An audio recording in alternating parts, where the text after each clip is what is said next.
Malam itu, tepat saat saya pulang kerja, mertua saya merobek sebuah surat di depan wajah saya. Ia berkata bahwa rumah ini tidak akan pernah jatuh ke tangan menantu serakah seperti saya. Lalu, ia menampar saya 2 kali.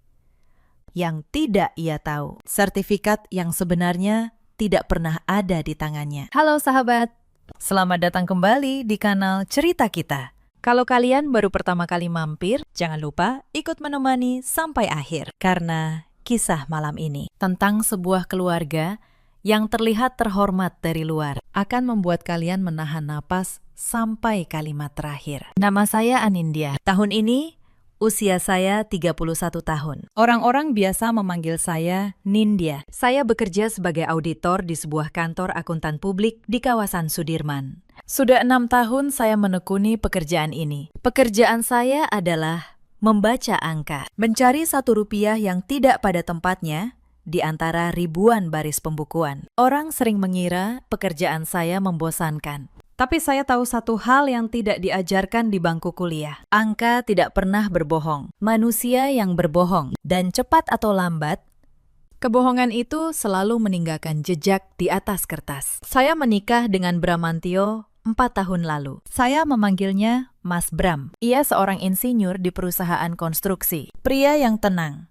sedikit bicara, dan selalu menepati janji. Kami tinggal di sebuah rumah 2 lantai di kawasan Bintaro. Bukan rumah mewah, tapi cukup untuk kami berdua dan 1 anak kelak. Sejak awal, saya tahu Mas Bram bukan anak yang paling dicintai di keluarganya. Ibunya, Bu Halimah, selalu lebih menyayangi anak bungsunya. Adik perempuan Mas Bram, namanya Reni. Reni 2 tahun lebih muda dari saya. Cantik, pandai bicara, dan tahu betul cara membuat ibunya bangga. Setiap kali ia datang, suasana rumah mertua berubah. Semua perhatian tertuju padanya. Saya tidak pernah mempermasalahkan itu. Saya pikir kasih sayang orang tua memang tidak selalu rata. Yang penting, saya dan Mas Bram hidup baik-baik saja. Selama 3 tahun pertama, semuanya berjalan tenang. Saya datang ke rumah mertua setiap akhir pekan, membawa oleh-oleh, membantu di dapur, mendengarkan Bu Halimah bercerita tentang masa mudanya. Saya kira saya sudah diterima sebagai bagian dari keluarga. Saya salah.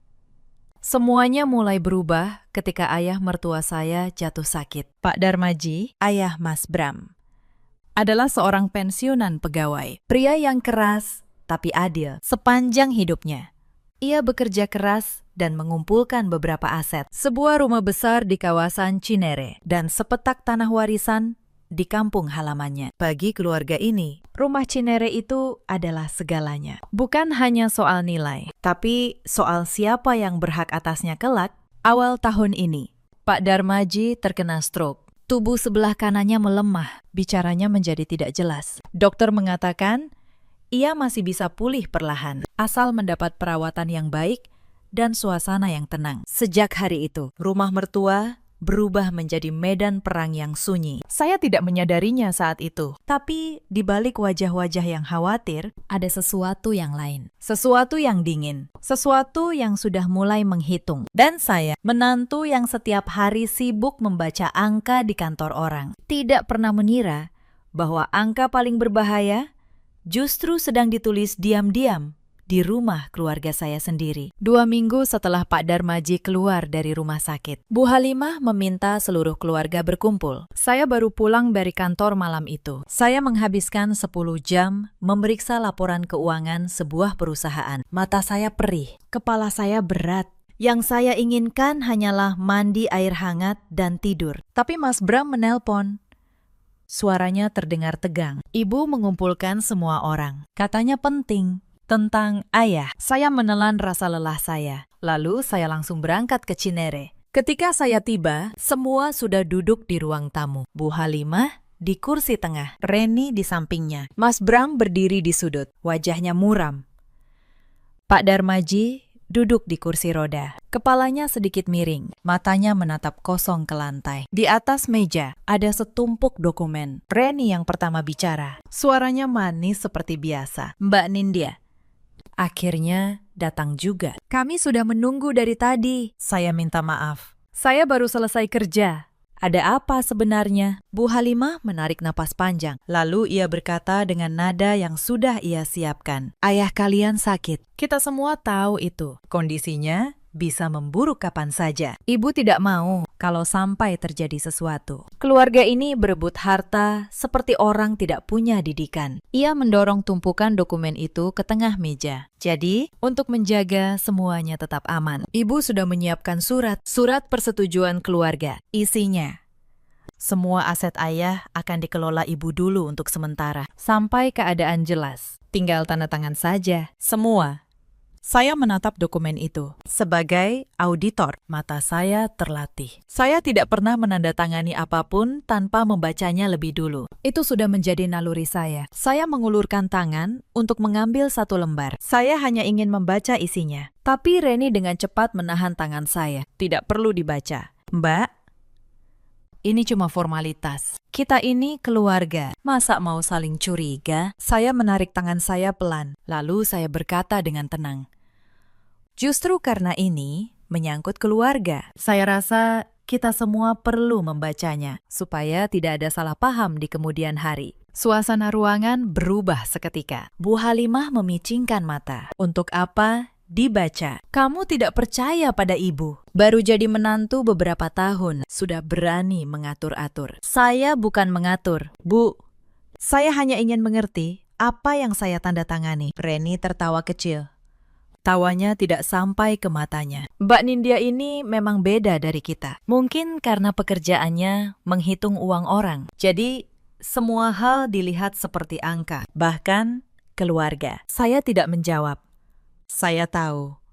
Kalimat itu sengaja dilemparkan untuk memancing saya. Mas Bram akhirnya bersuara dari sudut ruangan. Bu, biarkan Nindya membaca dulu, tidak ada salahnya. Bu Halimah menoleh tajam ke arah anaknya. Kamu juga. Sejak menikah dengan perempuan ini, kamu jadi suka membela orang luar. Ini urusan keluarga kita. Bram, bukan urusan dia, kata itu menusuk. Orang luar. Setelah 4 tahun, di mata mertua saya masih saja orang luar. Saya meletakkan kembali pulpen yang tadi disodorkan ke tangan saya. Lalu saya berkata pelan. Maaf, Bu. Saya tidak bisa menandatangani sesuatu yang tidak saya pahami. Bukan karena saya tidak percaya, tapi karena ini menyangkut masa depan kita semua. Hening sejenak. Lalu Bu Halimah berdiri. Wajahnya merah. Sebelum saya sempat bereaksi, tangannya sudah terangkat. Tamparan pertama mendarat di pipi kiri saya. Keras. Telinga saya berdengung. Pandangan saya gelap selama beberapa detik. Saya belum sempat berkata apa-apa. Tamparan kedua datang. Pipi kanan saya terasa panas seperti tersulut api. Menantu kurang ajar. Baru dibilangi sedikit, sudah membantah. Kamu pikir kamu sekolah tinggi, kerja kantoran.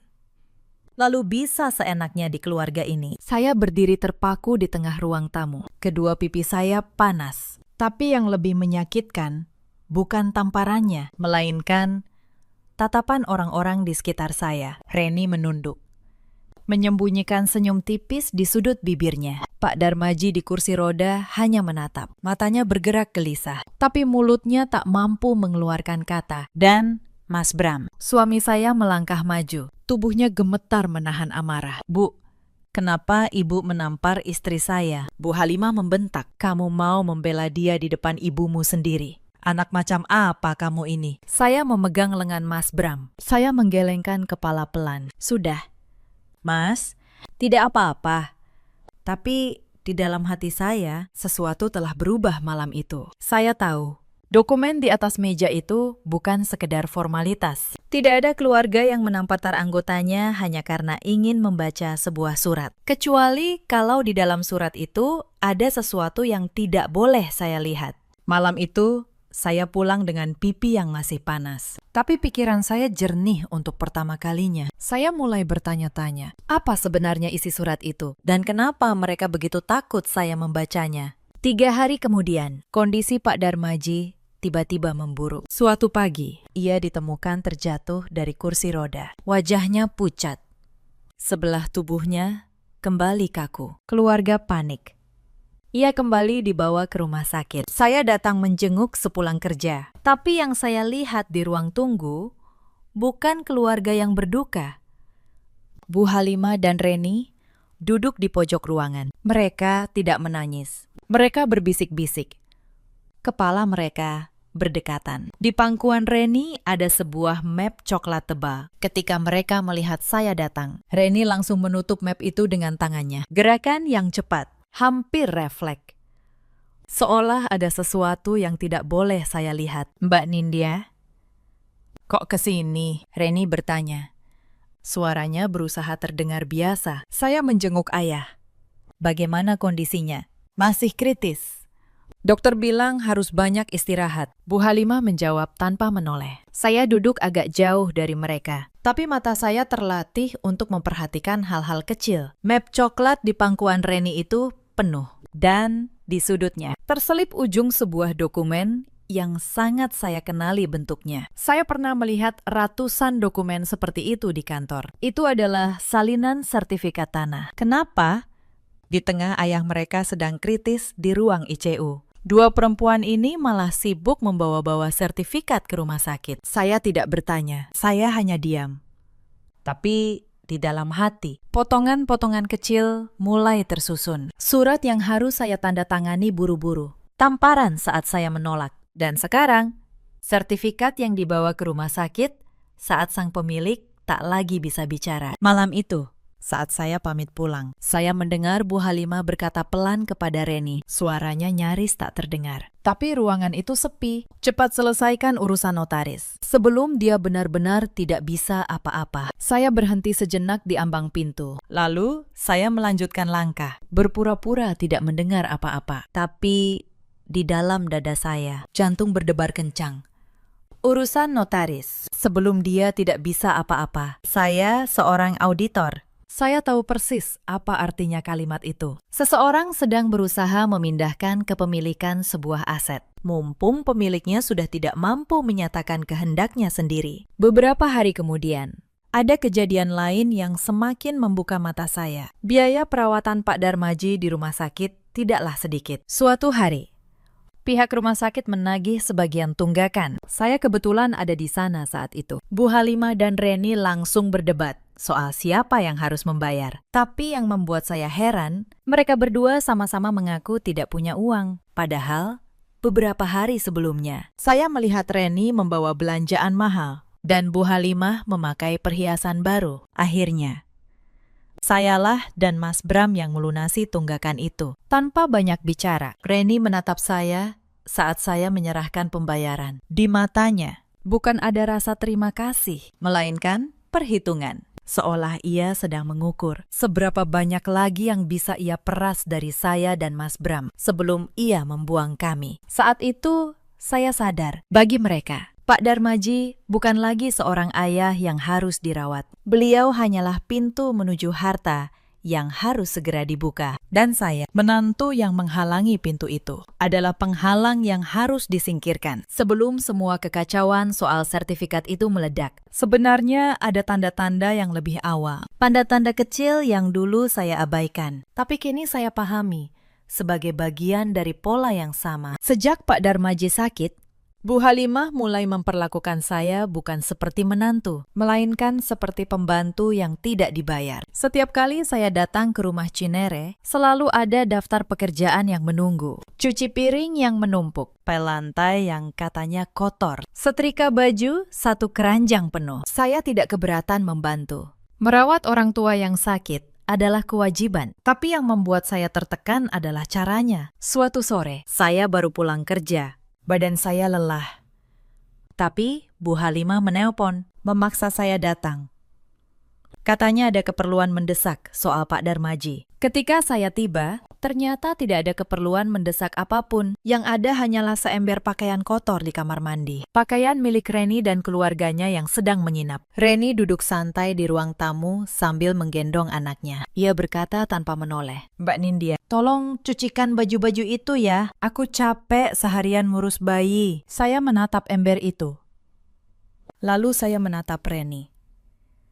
"Reni, kamu punya mesin cuci di rumah ini. Kenapa harus dicuci tangan?" Bu Halimah menyahut dari dapur. "Mesin cuci itu untuk baju biasa, Baju bayi dan pakaian dalam harus dicuci tangan biar bersih. Kamu ini menantu, masa begitu saja tidak mau? Saya menarik napas. Saya bukan tidak mau membantu, Bu.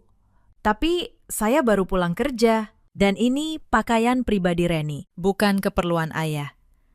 Suasana langsung menegang. Bu Halimah keluar dari dapur dengan wajah masam. Dengar ya. Selama kamu jadi menantu di keluarga ini, kamu harus tahu diri. Reni baru saja repot ngurus bayi. Masa kamu tega menyuruhnya kerja berat? Saya menatap mereka berdua. Di mata mereka, kelelahan saya tidak penting. Pekerjaan saya tidak penting. Yang penting, hanyalah saya menunduk dan patuh. Saya tidak mencuci pakaian itu malam itu. Saya pamit pulang dengan sopan. Tapi di belakang saya mendengar Bu Halimah berkata cukup keras agar saya dengar. Menantu zaman sekarang, gengsinya tinggi.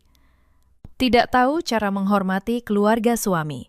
Kalimat itu mengiris. Tapi saya menelan rasa sakit itu. Saya tahu, melawan dengan emosi hanya akan memberi mereka senjata. Saya memilih diam, dan diam saya saat itu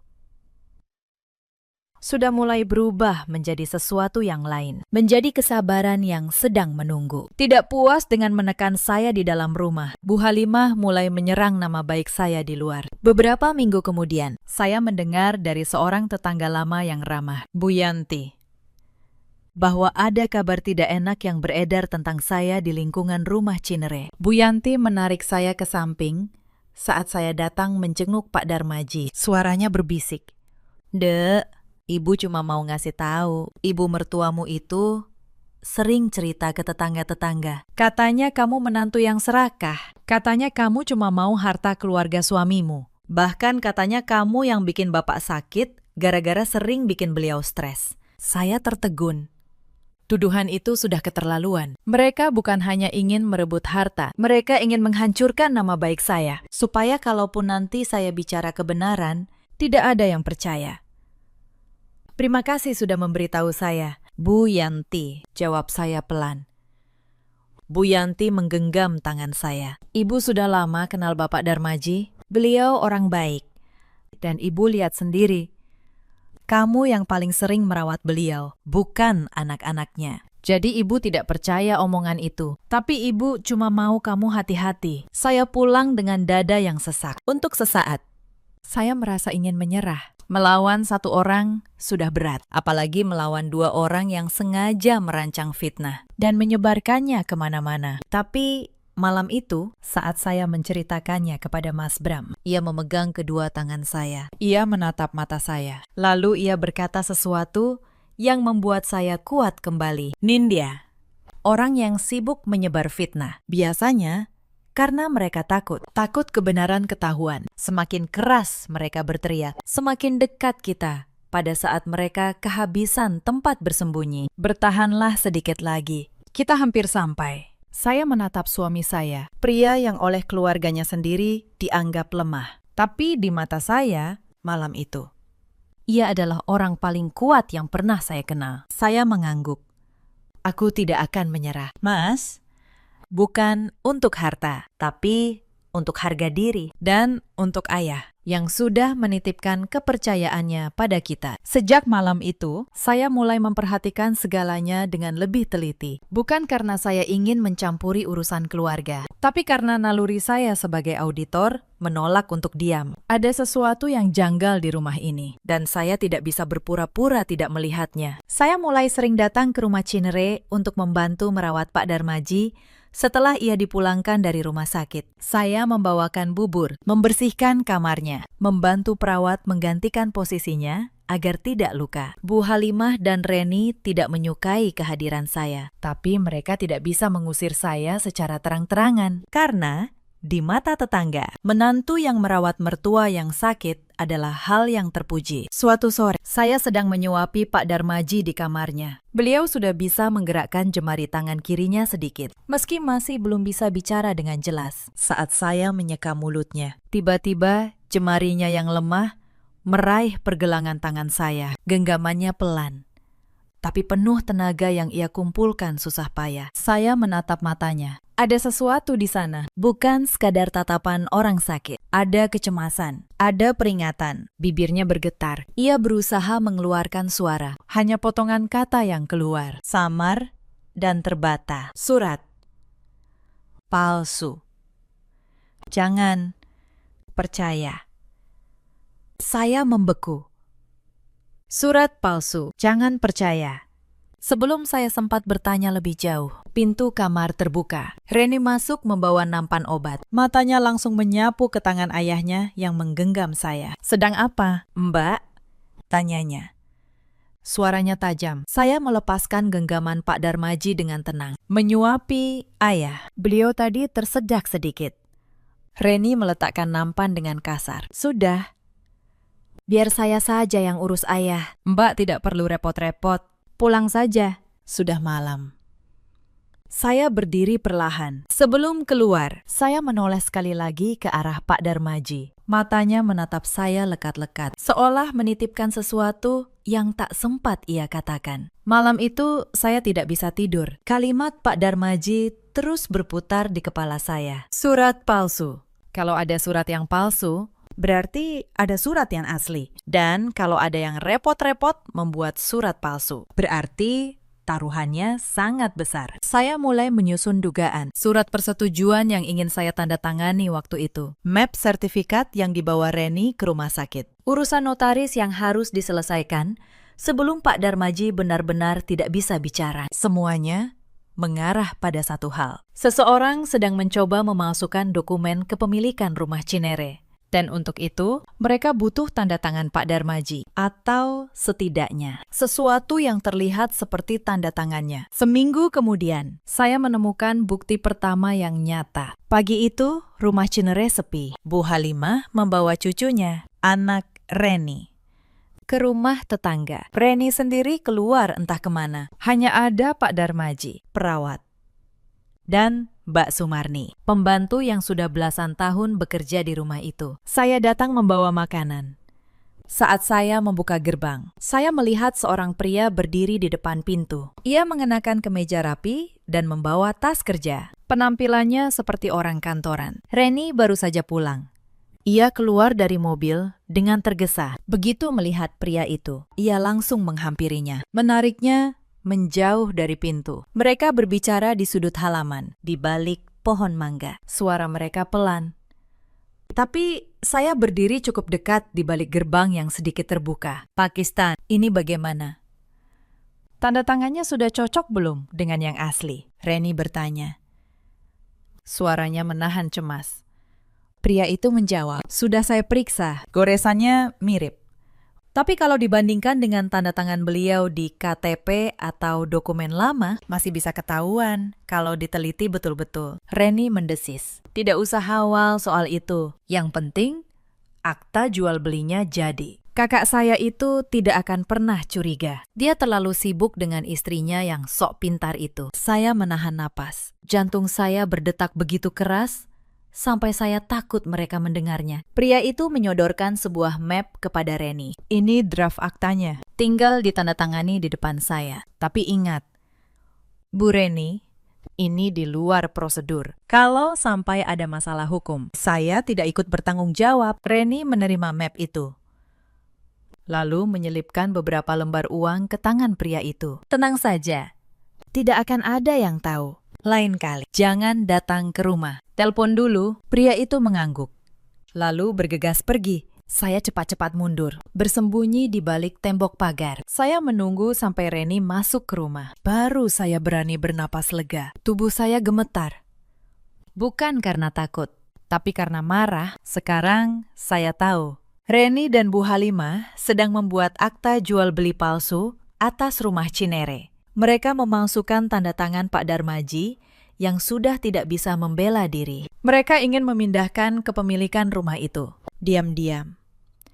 Sebelum siapapun sempat menghalangi. Dan mereka yakin tidak akan ada yang curiga. Karena di mata mereka, saya hanyalah menantu yang sok pintar. Dan Mas Bram hanyalah anak yang lemah. Tapi mereka lupa satu hal. Pekerjaan saya adalah membaca dokumen, dan tidak ada dokumen palsu yang sempurna di mata seorang auditor. Malam itu, saya menceritakan semuanya kepada Mas Bram. Saya mengira ia akan terkejut. Saya mengira ia akan marah atau bahkan tidak percaya. Tapi reaksinya membuat saya tertegun. Mas Bram hanya diam. Lalu, ia menghela napas panjang dan ia berkata pelan, "Aku sudah menduganya. Nindya, sejak ayah sakit, aku merasa ada yang tidak beres." Saya menatapnya. "Mas tahu, sejak kapan?" Ia menatap saya dalam-dalam. Lalu, ia berkata sesuatu yang mengubah segalanya. "Ada hal yang belum pernah aku ceritakan padamu tentang rumah Cinere dan tentang apa yang sebenarnya diminta ayah padaku jauh sebelum ia sakit." Hari-hari setelah itu, tekanan terhadap saya semakin terasa. Bu Halimah tahu saya tidak akan mudah menyerah, maka ia mengubah taktiknya. Ia mulai menyerang dari sisi yang ia kira paling lemah, pekerjaan saya. Suatu kali dalam acara kumpul keluarga, ia berkata di depan semua orang, "Perempuan yang sibuk kerja sampai malam itu biasanya tidak becus mengurus rumah. Pantas saja sampai sekarang belum punya anak. Terlalu sibuk mengejar karir." Kalimat itu dilemparkan begitu saja di tengah ruangan yang penuh kerabat. Beberapa dari mereka tertawa kecil, yang lain menunduk, pura-pura tidak mendengar. Saya tahu, beliau sengaja mempermalukan saya. Ia ingin saya marah, ingin saya membantah, supaya ia punya alasan untuk menyebut saya menantu durhaka. Tapi saya hanya tersenyum. Saya menjawab dengan tenang. Setiap keluarga punya jalannya sendiri. "Bu, saya bekerja dan saya juga tetap mengurus suami saya dengan baik. Soal anak, itu rejeki dari yang di atas." Bu Halimah mendengus. Tapi ia tidak bisa membalas karena di depan banyak orang. Jawaban saya terdengar sopan dan masuk akal. Malam itu, dalam perjalanan pulang, Mas Bram menggenggam tangan saya. "Maafkan ibuku. Nindya, aku tahu betapa beratnya ini untukmu." Saya menggeleng pelan. "Aku tidak apa-apa, Mas. Kata-kata bisa menyakiti, tapi kata-kata juga tidak bisa mengubah kebenaran. Dan kebenaran, cepat atau lambat, akan ada di pihak kita." Tapi serangan berikutnya jauh lebih licik. Beberapa hari kemudian, kantor saya mengirim saya untuk tugas audit ke luar kota selama 3 hari. Saya pamit kepada Mas Bram, saya tidak menaruh curiga apapun yang tidak saya ketahui. Reni dan Bu Halimah sudah menunggu kesempatan ini. Saat saya tidak ada di sisi Mas Bram untuk mengingatkannya, mereka mencoba menjebaknya. Di hari kedua kepergian saya, Reni datang ke rumah kami di Bintaro. Ia membawa setumpuk dokumen dan seorang pria yang katanya teman notaris. "Mas, ini ada surat dari ibu soal warisan ayah." Reni berkata dengan nada manis. "Ibu bilang, biar tidak ribut nanti." "Mas, tanda tangan saja di sini. Ini cuma surat kesepakatan keluarga." Mas Bram menatap dokumen itu. Naluri yang sudah saya tanamkan dalam dirinya bekerja. Ia tidak langsung menandatangani. Ia membaca, dan ia melihat sesuatu yang janggal. Surat itu, di balik kalimat-kalimat yang terdengar wajar, sebenarnya adalah surat kuasa. Surat yang memberikan Bu Halimah hak penuh untuk mengurus seluruh aset Pak Darmaji, termasuk hak untuk menjual. Mas Bram meletakkan pulpen. Lalu, ia berkata pelan, "Reni, kalau ini cuma surat kesepakatan biasa, kenapa harus ada notaris? Dan kenapa harus buru-buru selagi Nindya tidak ada di rumah?" Wajah Reni menegang. "Mas curiga sama adik sendiri." "Bukan curiga, aku cuma hati-hati." Mas Bram menjawab, "Aku tidak akan menandatangani apapun tanpa membaca betul-betul. Dan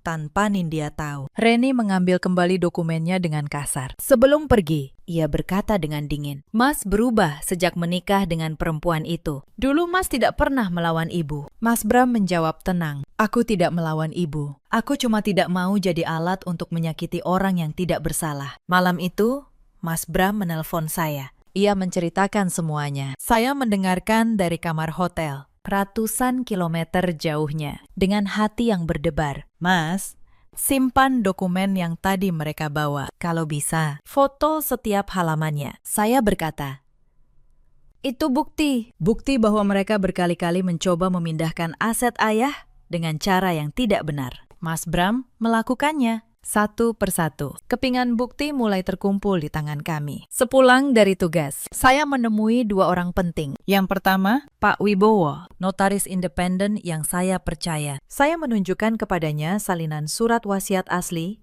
yang dititipkan Pak Darmaji kepada Mas Bram. Pak Wibowo memeriksanya dengan teliti. Dokumen ini sah, katanya.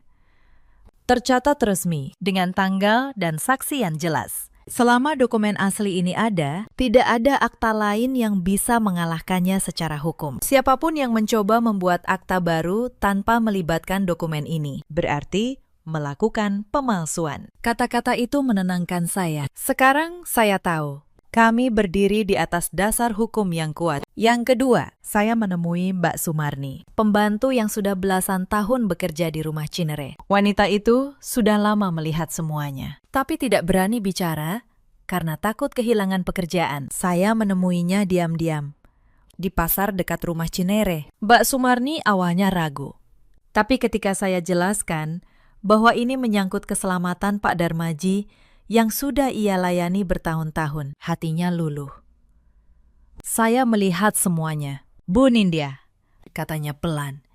Saya lihat Bu Reni sering kedatangan tamu laki-laki yang bawa-bawa map. Saya juga pernah dengar Bu Halimah menyuruh Bu Reni cepat-cepat ke notaris. Sebelum Bapak sadar betul, saya cuma pembantu. Saya tidak berani ngomong, tapi saya tahu yang mereka lakukan tidak benar. Kalau nanti dibutuhkan, Mbak bersedia jadi saksi? Saya bertanya. Mbak Sumarni menatap saya, lalu mengangguk pelan. Demi Bapak, saya bersedia. Beliau orang baik. Tidak pantas diperlakukan begini oleh keluarganya sendiri. Saya menggenggam tangannya. Terima kasih, Mbak. Malam itu, saya pulang dengan perasaan yang sulit dijelaskan. Marah, sedih. Tapi juga semakin yakin. Kepingan demi kepingan sudah lengkap. Surat wasiat asli, sertifikat asli di tangan Mas Bram. Rekaman percakapan Reni dengan notaris, gelap. Dokumen surat kuasa yang mereka coba paksakan. Dan kini seorang saksi mata. Saya tahu, jerat itu sudah hampir tertutup. Yang tersisa hanyalah menunggu mereka melangkah satu kali lagi. Satu langkah yang akan menjadi langkah terakhir mereka. Malam itu, Mas Bram menceritakan semuanya. Setahun sebelum jatuh sakit, Pak Darmaji pernah memanggilnya diam-diam. Beliau sudah lama merasakan sesuatu yang tidak beres dalam keluarga. Ia melihat bagaimana Bu Halimah dan Reni semakin sering membicarakan harta. Ia tahu kalau ia tiada nanti, rumah Cinere akan menjadi rebutan. Maka Pak Darmaji mengambil keputusan. Ia membuat sebuah surat wasiat resmi di hadapan notaris. Isinya, rumah Cinere akan dibagi adil antara kedua anaknya, Bram dan Reni. Tidak ada yang boleh menguasainya sendiri. Dan yang lebih penting, beliau menitipkan sertifikat asli rumah itu kepada Mas Bram, bukan kepada istrinya. Karena beliau tahu kalau sertifikat itu ada di tangan Bu Halimah, semuanya akan berubah. Mas Bram menyimpan sertifikat itu di tempat yang aman, di sebuah safe deposit box di bank. Tidak ada yang tahu, bahkan saya. Selama ini, dokumen yang dipegang Bu Halimah dan Reni di rumah hanyalah salinan biasa, yang tidak memiliki kekuatan hukum untuk menjual atau memindahkan apapun. Itulah sebabnya mereka harus memalsukan akta, karena tanpa sertifikat asli dan tanpa tanda tangan asli Pak Darmaji, mereka tidak bisa berbuat apa-apa secara sah. Saya mendengarkan semuanya dengan napas tertahan. Lalu satu pertanyaan muncul di benak saya. Mas, kalau Mas sudah tahu dari dulu, kenapa Mas diam saja? Kenapa Mas biarkan mereka menampar saya, menghina saya? Mas Bram menunduk. Wajahnya dipenuhi rasa bersalah. Maafkan aku, Nindya. Aku ingin mereka membuka kartunya sendiri. Kalau aku menghentikan mereka sekarang, mereka hanya akan berhenti sementara, lalu mencari cara lain. Aku ingin mereka melangkah cukup jauh, sampai tidak bisa mengelak lagi, sampai semua orang melihat siapa mereka sebenarnya. Saya terdiam. Saya mengerti maksudnya, tapi rasa sakit di hati saya tidak hilang begitu saja. Lalu saya menarik napas. Saya menatap suami saya. Dan saya berkata, kalau begitu, kita selesaikan ini dengan cara yang benar. Bukan dengan emosi, tapi dengan bukti. Aku auditor. Aku tahu bagaimana caranya membuat kebohongan tidak punya tempat untuk bersembunyi. Mulai malam itu, kami menyusun rencana. Pertama, Mas Bram diam-diam memasang sebuah alat perekam suara kecil di ruang tamu rumah Cinere. Ia menyamarkannya di balik bingkai foto keluarga. Setiap percakapan di ruangan itu akan terekam. Kedua, saya menghubungi seorang notaris independen yang saya kenal dari pekerjaan, Pak Wibowo. Saya menjelaskan situasinya. Pak Wibowo memeriksa surat wasiat asli yang dititipkan Pak Darmaji dan memastikan bahwa dokumen itu sah dan tercatat resmi. Ketiga, dan ini yang paling penting, saya mulai mengumpulkan bukti tentang akta palsu yang sedang dibuat Reni. Saya mencatat tanggal, saya mengingat ciri-ciri pria notaris gelap itu. Saya mendokumentasikan semuanya. Kami tidak terburu-buru. Seperti seorang auditor yang menyusun laporan. Saya tahu bahwa satu bukti yang kuat lebih berharga daripada 1000 tuduhan. Dan kami menunggu. Menunggu sampai mereka sendiri yang menyodorkan jeratnya. Yang tidak saya duga. Justru merekalah yang menyerang lebih dulu. Suatu sore, saat saya datang ke rumah Cinere, suasananya terasa aneh. Bu Halimah, Reni, dan beberapa kerabat dari pihak Bu Halimah sudah berkumpul di ruang tamu. Mereka menatap saya begitu saya masuk, seolah sudah menunggu kedatangan saya. Reni berdiri, wajahnya berlinang air mata. Itu dia. Itu menantu yang saya ceritakan tadi. Saya berhenti di tengah ruangan. Ada apa ini? Bu Halimah berdiri dengan wajah marah. Masih berani bertanya, setelah apa yang kamu lakukan? Saya tidak mengerti. Bu, apa yang saya lakukan? Reni terisak. Salinan sertifikat rumah ini hilang dari lemari ibu. Saya sudah cari kemana-mana. Dan tadi, waktu saya bersih-bersih kamar Mbak dan Mas Bram di sini, saya menemukannya. Tersembunyi di dalam tas Mbak. Saya tertegun. Apa? Reni mengangkat sebuah map. Di dalamnya ada salinan sertifikat rumah Cinere. Jangan pura-pura tidak tahu. Mbak, ini ditemukan di tas Mbak. Mbak mau mencuri hak keluarga ini, kan? Mbak mau menguasai rumah ini untuk Mbak sendiri. Saya langsung mengerti permainan mereka. Mereka menanam barang bukti palsu. Mereka ingin membalik keadaan. Menjadikan saya pencuri. Menjadikan saya menantu serakah yang mengincar harta keluarga. Dengan begitu, kalaupun nanti ada masalah dengan akta palsu mereka, semua tuduhan akan jatuh ke saya. Kerabat-kerabat Bu Halimah mulai berbisik-bisik. Pandangan mereka menusuk di mata mereka. Saya sudah menjadi terdakwa. Bu Halimah menunjuk wajah saya. Sudah saya bilang dari dulu, perempuan ini tidak bisa dipercaya. Pintar, tapi licik. Memang dari awal niatnya mau menguasai harta kami. Saya berdiri membeku.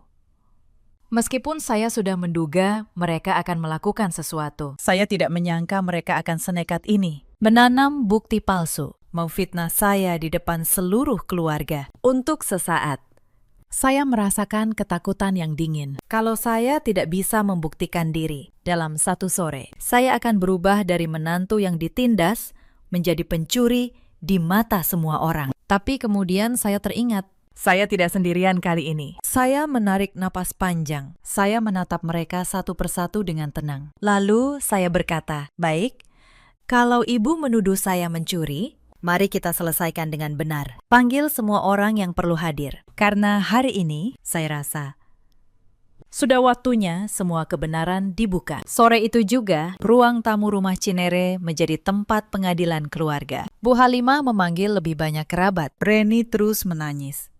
Memainkan perannya sebagai korban dengan sempurna. Air matanya, suaranya yang bergetar, tangannya yang memeluk map berisi sertifikat. Kalau saya tidak tahu yang sebenarnya, mungkin saya pun akan terkecoh. Bu Halimah memimpin, suaranya lantang. Hari ini kita kumpul, supaya semua saksi tahu. Menantu saya ini ketahuan menyembunyikan sertifikat rumah di dalam tasnya. Ini bukti dia mau mencuri harta keluarga. Saya minta dia mengaku dan minta maaf di depan semua orang. Saya berdiri di tengah ruangan. Saya tidak menangis. Saya tidak gemetar. Saya hanya menunggu. Mas Bram berdiri di samping saya. Tenang. Tidak ada keraguan di wajahnya. Lalu saya mulai bicara. Suara saya pelan, tapi jelas. Bu, Sebelum saya menjawab tuduhan ini, saya ingin bertanya satu hal. Map yang dipegang Reni itu, isinya salinan sertifikat atau sertifikat asli. Reni terdiam sejenak, lalu menjawab dengan ragu. Salinan. Yang asli kan disimpan ibu. Saya tersenyum tipis. Benarkah? Apakah ibu yakin sertifikat asli ada pada ibu? Bu Halimah mengernyit. Tentu saja. Untuk apa kamu tanya-tanya? Saya menoleh ke arah Mas Bram. Ia mengeluarkan sebuah amplop dari tasnya. Lalu ia berkata, Bu, sertifikat asli rumah ini tidak pernah ada di tangan ibu. Sejak setahun lalu, ayah menitipkannya kepada saya. Ada di safe deposit box bank atas nama saya. Wajah Bu Halimah berubah. Kamu bohong. Mas Bram menyodorkan dokumen dari amplop itu. Ini surat penitipan dari bank. Dan ini surat wasiat asli ayah. Dibuat di hadapan notaris setahun lalu. Isinya, rumah ini dibagi adil untuk saya dan Reni. Bukan untuk dikuasai siapapun sendirian. Ruangan menjadi hening. Reni berdiri. Suaranya mulai panik. Itu pasti palsu. Mereka berdua pasti memasukkan surat wasiat itu. Disinilah saya mengambil alih. Saya mengeluarkan ponsel saya. Soal palsu, memalsukan. Kebetulan, saya punya sesuatu yang ingin saya perdengarkan. Tapi, sebelum itu, izinkan saya bertanya pada Reni. Siapa pria yang datang ke rumah ini minggu lalu? Yang kamu temui di balik pohon mangga. Wajah Reni memucat seketika. Saya melanjutkan. Pria itu seorang notaris gelap, kan? Yang kamu minta membuat akta jual beli palsu atas rumah ini. Dengan tanda tangan ayah yang dipalsukan. Karena ayah sudah tidak bisa menandatangani apapun sendiri. Bu Halimah membentak. Jangan dengarkan dia. Dia mengarang cerita. Saya menekan tombol di ponsel saya. Suara rekaman memenuhi ruangan. Suara Reni sendiri. Jelas dan tidak terbantahkan. Yang penting, akta jual belinya jadi. Kakak saya itu tidak akan pernah curiga. Lalu, suara pria asing. Ini di luar prosedur.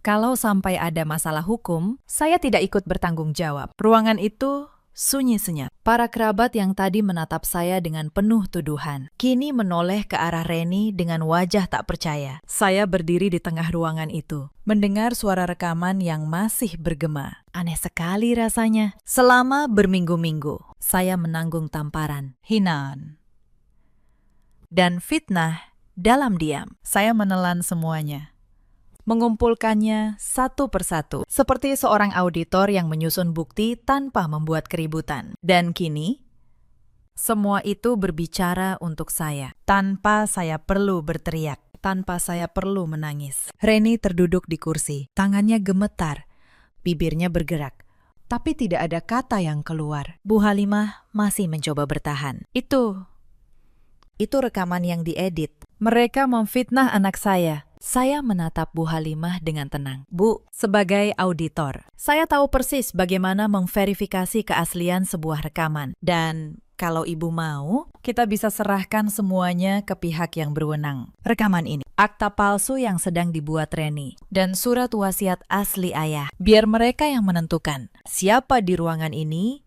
yang sebenarnya mencoba mencuri. Saya berhenti sejenak.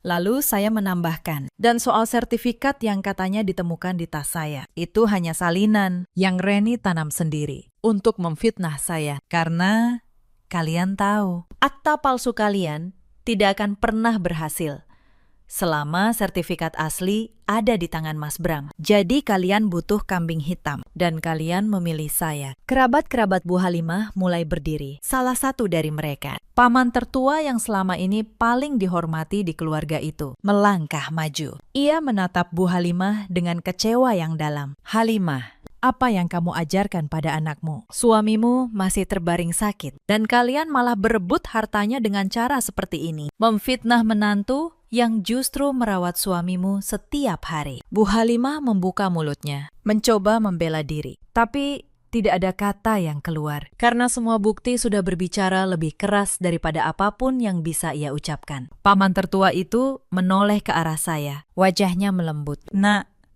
maafkan kami. Selama ini kami termakan cerita yang salah. Kami tidak tahu yang sebenarnya kamu alami. Saya menunduk hormat. Tidak apa-apa, Pakistan. Saya hanya ingin kebenaran terungkap. Bukan untuk menghukum siapapun, tapi supaya ayah bisa hidup tenang di sisa usianya. Mendengar itu, beberapa kerabat lain menatap saya dengan pandangan yang berbeda dari sebelumnya. Pandangan yang dulu penuh tuduhan, kini berubah menjadi rasa hormat. Bu Halimah masih duduk di kursinya. Untuk pertama kalinya, ia kehilangan kata-kata. Wajahnya yang biasanya garang, kini terlihat tua dan lelah. Seperti orang yang baru saja menyaksikan runtuhnya dinding pertahanan terakhir yang ia bangun selama bertahun-tahun. Lalu, dari ambang pintu kamar, terdengar suara kursi roda yang didorong perlahan. Pak Darmaji, perawat membawanya keluar. Rupanya, ia mendengar seluruh keributan dari kamarnya. Wajahnya pucat, tapi matanya tajam. Sebelah tangannya yang masih bisa digerakkan terangkat pelan, menunjuk ke arah Reni dan Bu Halimah. Bibirnya bergetar. Dengan susah payah, ia mengeluarkan kata-kata yang lebih jelas dari sebelumnya. Saya tidak pernah menandatangani apapun. Akta itu palsu.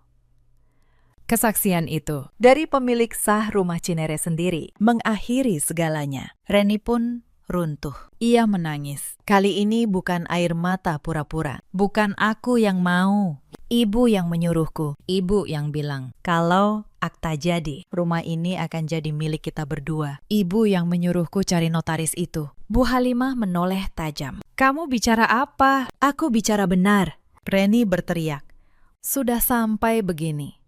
Ibu masih mau menjadikanku kambing hitam. Ibu pikir aku sebodoh itu di hadapan seluruh kerabat. Kedua orang yang tadi begitu kompak memfitnah saya, kini saling menyalahkan satu sama lain. Topeng keluarga terhormat yang mereka jaga selama bertahun-tahun runtuh dalam satu sore. Saya berdiri di samping Mas Bram, menyaksikan semuanya. Saya tidak merasa menang, saya hanya merasa lelah dan sedikit lega. Beberapa minggu kemudian, semuanya selesai secara hukum. Akta jual beli palsu itu dibatalkan sebelum sempat digunakan. Notaris gelap yang membantu Reni diproses oleh pihak berwenang. Bu Halimah dan Reni tidak masuk penjara karena Pak Darmaji sebagai korban memilih tidak menuntut mereka. Beliau hanya minta satu hal, agar rumah Cinere dibagi sesuai surat wasiat aslinya, adil untuk kedua anaknya. Tapi yang hilang dari keluarga itu jauh lebih besar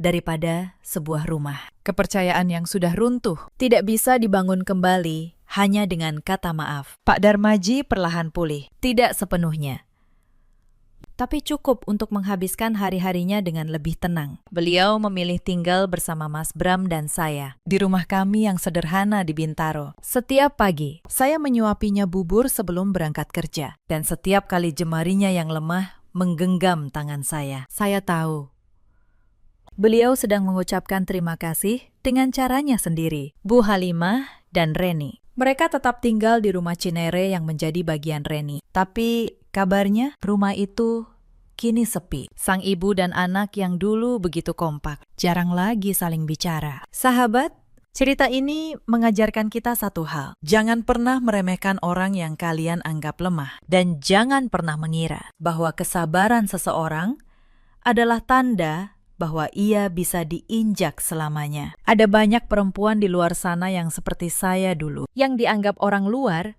di rumah suaminya sendiri, yang kesabarannya disalahartikan sebagai kelemahan. Kalau kalian salah satu dari mereka, ingatlah, diam bukan berarti kalah. Terkadang, diam adalah cara seseorang mengumpulkan bukti sampai tiba waktunya kebenaran berbicara sendiri. Ada juga banyak suami seperti Mas Bram yang terlihat lemah di mata keluarganya, tapi diam-diam menjaga apa yang benar. Cinta yang sejati tidak selalu berteriak. Kadang ia bekerja dalam diam, menunggu saat yang tepat untuk melindungi. Dan ada pula para ibu mertua yang karena takut kehilangan kuasa, justru menghancurkan keluarganya sendiri. Mereka lupa bahwa harta yang didapat dengan cara curang tidak akan pernah membawa ketenangan dalam hidup. Kita semua punya pilihan, mau menjadi orang yang menindas atau orang yang bertahan dengan harga diri. Saya memilih yang kedua, dan saya tidak pernah menyesalinya. Terima kasih sudah menemani sampai akhir. Kalau kalian punya cerita serupa, ceritakan di kolom komentar. Sampai jumpa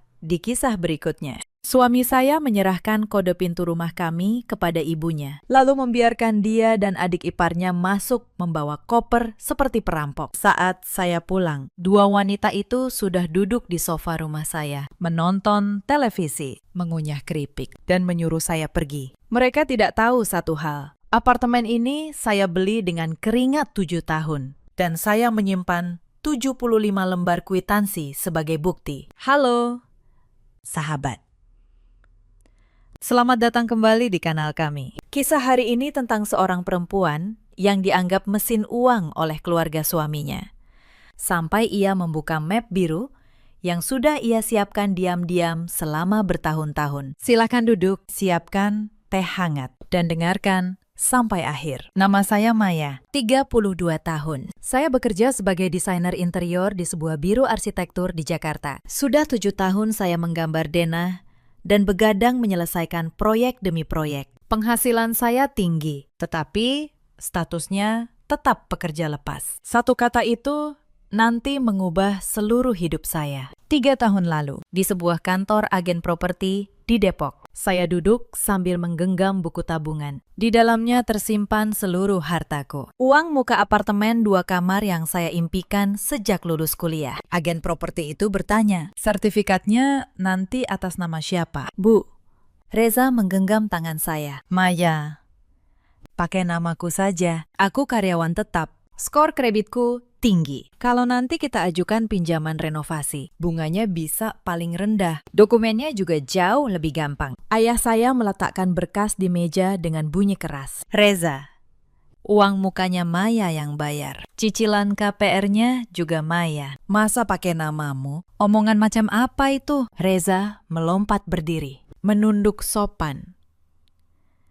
Ayah, ini murni demi menghemat bunga. Syarat KPR untuk pekerja lepas itu sangat ketat. Kalau pakai nama saya, kita hemat puluhan juta. Ayah menatapnya tajam. Menghemat bunga? Amit-amit kalau terjadi sesuatu secara hukum. Rumah ini jadi milikmu. Maya tidak punya jaring pengaman. Beli rumah pakai uang sendiri. Tapi masukkan nama anak ini. Apa otakmu sudah tidak waras? Saya memegang lengan ayah. Ayah, Mas Reza bukan orang yang akan menipu saya. Kami akan hidup bersama seumur hidup. Apa bedanya pakai nama siapa? Yang penting, kami bahagia. 5 tahun pacaran. Reza pernah berlari mencari bubur ayam di subuh hari, hanya karena lambung saya perih. Saya percaya padanya. Ayah menarik tangannya. Pakai uangmu sendiri. Tapi pakai nama si brengsek ini. Jangan sampai kau menangis darah dan menyesal. Ia menendang pintu, lalu pergi.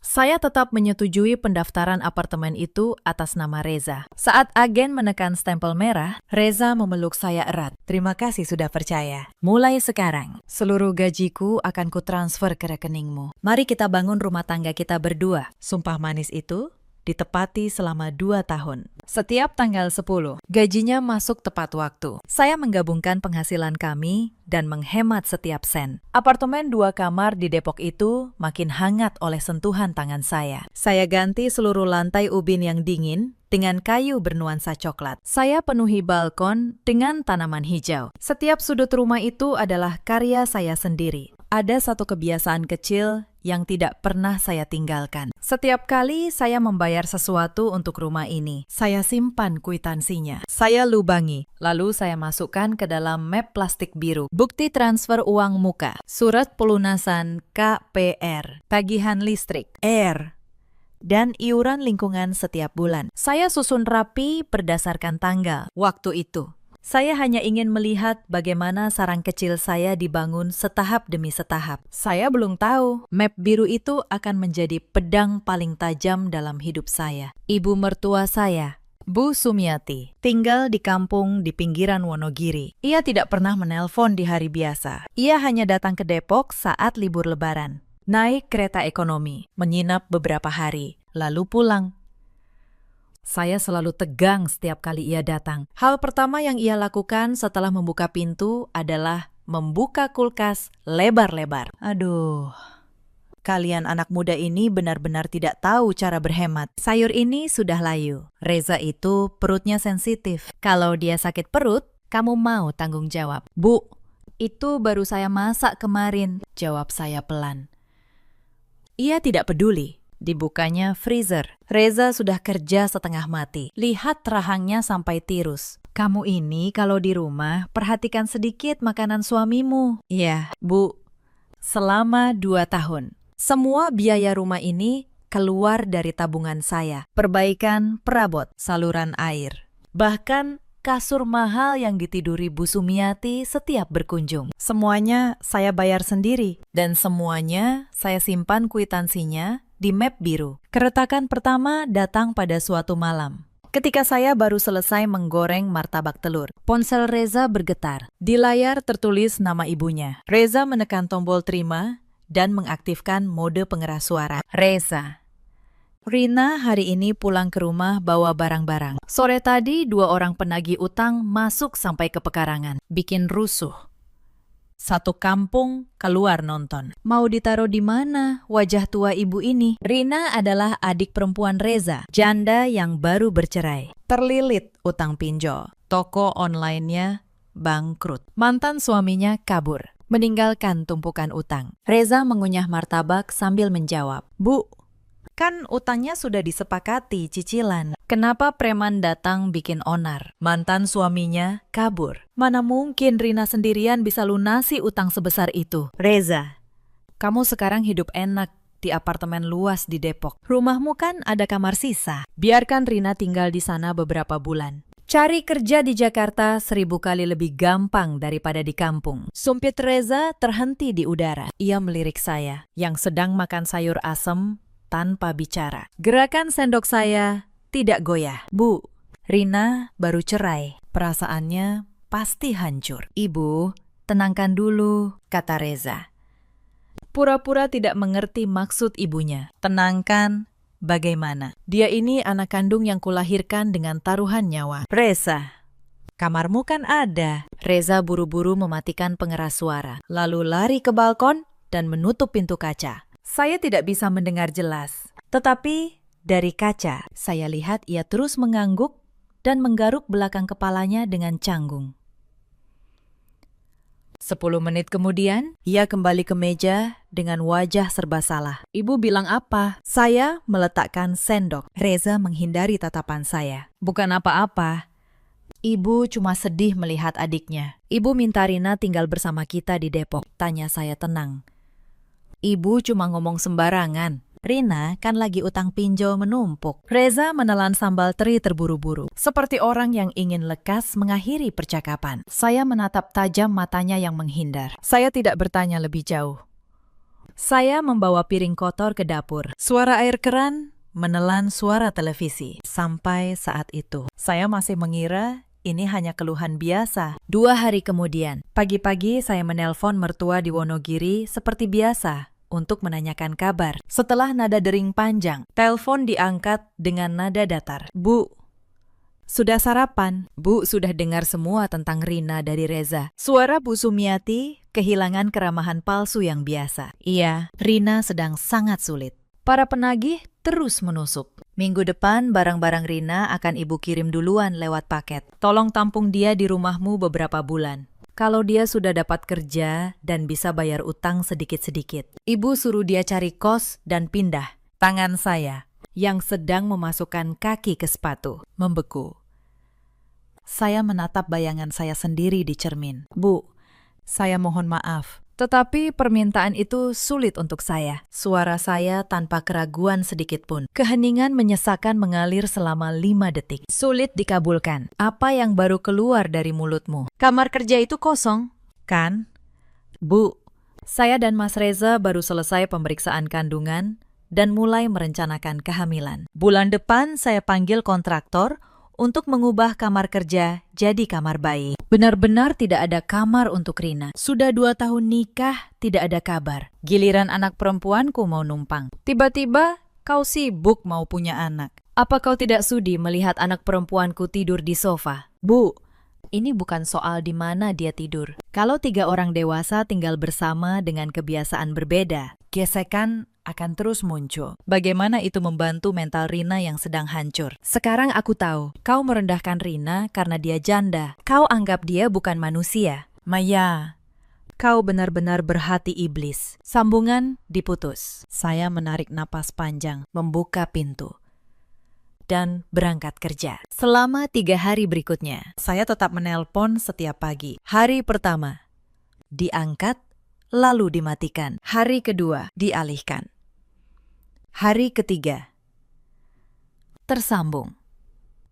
Tetapi Bu Sumiati tidak merespons. Saya hanya mendengar suara berita pagi di latar belakang. Bu, akhir-akhir ini cuaca dingin, jaga kesehatan. Sapa saya seolah bicara ke udara. Telepon dimatikan tanpa ampun. Kekerasan dalam bentuk keheningan ini adalah senjata paling licik yang dipakai keluarga mertua untuk mengontrol menantu. Dan Bu Sumiati adalah ahlinya. Kamis malam, saya sedang di depan komputer di ruang kerja. Reza diam-diam masuk dengan segelas air es, lalu berdiri di belakang saya. Ibu sudah beberapa hari tidak angkat teleponmu. Saya menghentikan mouse, memutar kursi, menatapnya tepat di mata. Sudah 3 hari. Reza mendongak, menenggak air es dalam sekali tarikan, lalu meletakkan gelas dengan bunyi benturan. Rina bukan mau numpang seumur hidup. Dia cuma mau berlindung sebentar. Memangnya salah kalau kau singkirkan sedikit barang di ruang kerja dan beri dia tempat tidur beberapa bulan? Sebagai manusia, apa kau harus sekejam itu? Saya mendongak menatapnya. Wajahnya penuh kekesalan.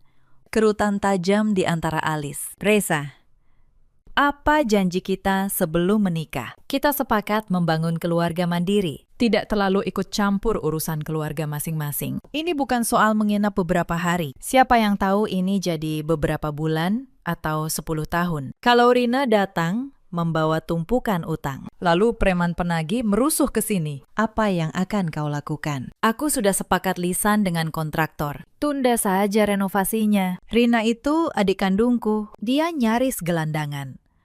Ibuku sampai memohon, membuang harga diri pada menantu. Tapi kau malah mengusirnya. Reza, ini soal batas yang jelas. Rina sudah dewasa. Masalah hidupnya harus dia selesaikan sendiri. Kenapa kekacauan itu ditarik masuk ke rumah kita? Aku butuh tempat aman untuk bekerja dan merencanakan kehamilan. Detik Rina menginjak rumah ini, pagar pelindung kita akan hancur. Pagar pelindung. Kau berani mengajariku sekarang? Dia itu ibuku dan adik perempuanku. Apa kau harus menarik garis batas seperti memperlakukan orang asing? Bagus. Kalau keluargaku cuma jadi batu sandungan di hidupmu yang hebat, aku tidak akan mengganggumu. Hiduplah sendiri. Reza menghentakkan kaki, menyerbu masuk ke kamar tidur utama. Belum genap 1 menit, ia keluar memeluk bantal dan selimut, lalu membanting dirinya di sofa ruang tamu, membelakangi ruang kerja saya. Saya berdiri di ambang pintu, menatap punggung sempit suami saya yang meringkuk seperti anak kecil. Saya tidak membujuknya. Saya tidak meminta maaf. Saya mematikan lampu utama, menyisakan 1 lampu tidur temaram, lalu masuk ke kamar dan mengunci pintu. Perang dingin suami istri resmi dimulai. Selama seminggu, kesunyian berat menyelimuti apartemen. Reza pergi setiap subuh, pulang larut tanpa menatap saya. Setiap malam, ia menelpon keluarganya di Wonogiri berjam-jam. Suami yang begitu peduli menghapus air mata ibu dan adiknya. Justru menganggap istri yang tidur di bawah atap yang sama sebagai orang asing. Saya pun tidak mau kalah. Saya tetap bekerja, memasak dengan sepenuh hati. Kalau Reza tidak menyentuhnya, saya makan sendiri. Saya kira tarik ulur ini akan berakhir saat Reza menyerah karena sakit punggung tidur di sofa. Tetapi saya terlalu meremehkan daya juang Bu Sumiati. Selasa sore, jadwal kerja saya kosong karena proyek dadakan dibatalkan. Saya pulang lebih awal. Tiba di apartemen sekitar pukul 3:30. Pintu lift terbuka. Saat hendak menekan kode kunci, saya berhenti.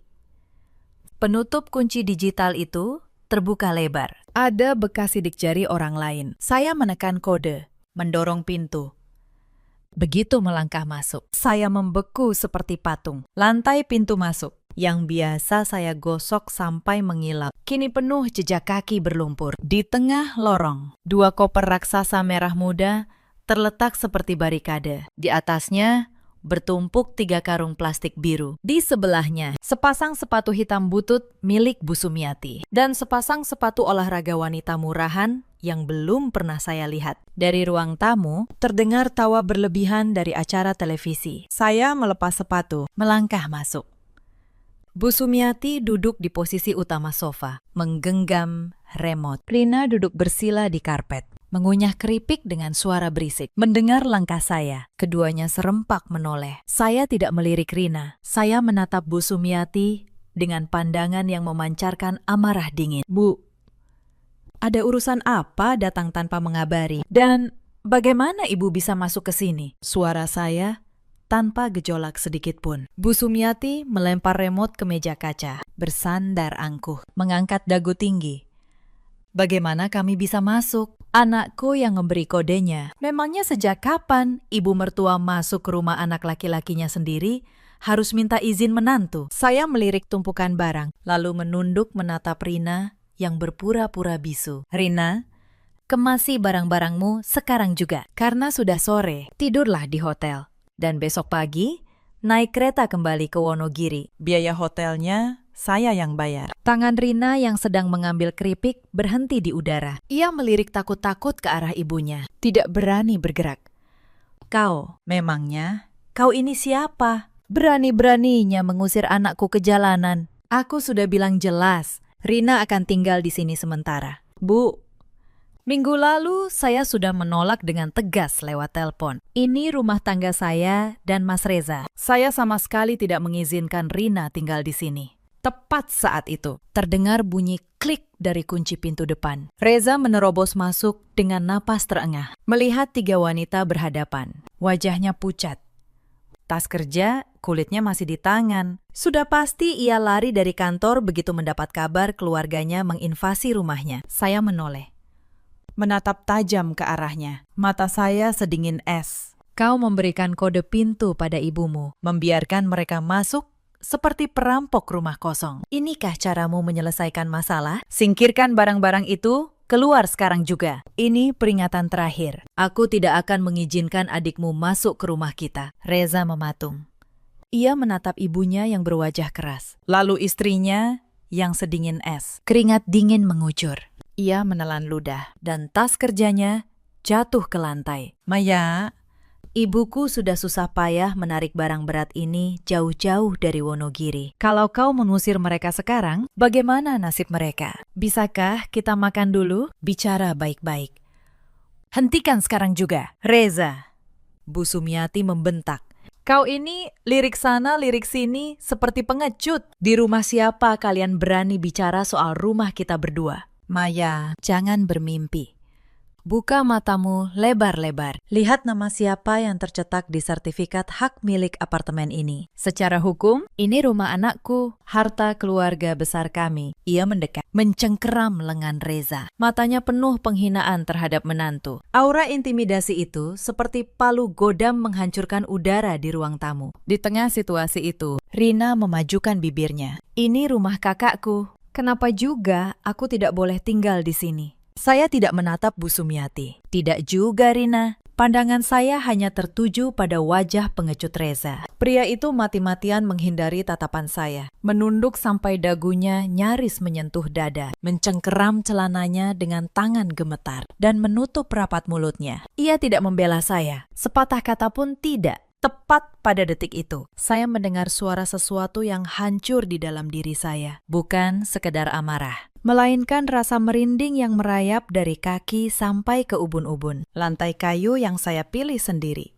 Uang muka yang saya bayar dengan darah. Cicilan KPR yang saya lunasi tiap bulan. 7 tahun masa muda saya korbankan untuk membangun sarang ini. Lalu saya daftarkan atas nama pengecut yang menutup mulut di saat paling genting. Sekarang, saya menjadi satu-satunya orang luar yang tidak diharapkan di apartemen saya sendiri. Saya tidak berteriak. Saya tidak terduduk menangis. Saya berbalik.